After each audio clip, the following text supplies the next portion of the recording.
দুই নামাজ ঈশা এবং ফজর।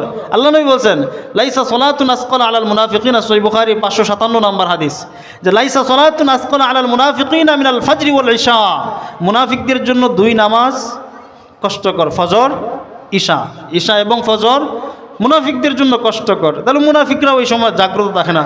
তাহলে ওই ফজরের বাতাসের মধ্যে কাফেরের নিঃশ্বাস থাকে না, ফজরের বাতাসের মধ্যে মুনাফিকের নিঃশ্বাস থাকে না, ফজরের বাতাসের মধ্যে একমাত্র ইমানদারের নিঃশ্বাস থাকে এবং জান্নাতের বাতাস থাকে। সুবহানাল্লাহ। কিসের কি থাকে?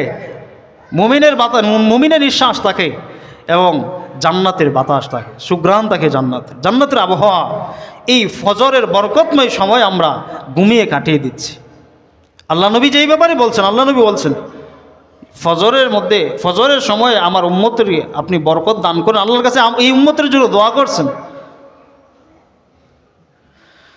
তো যাই হোক প্রিয় মুসল্লি ভাইয়েরা, আমরা এই ফজর ছাড়ব না, নামাজ ছাড়ব না।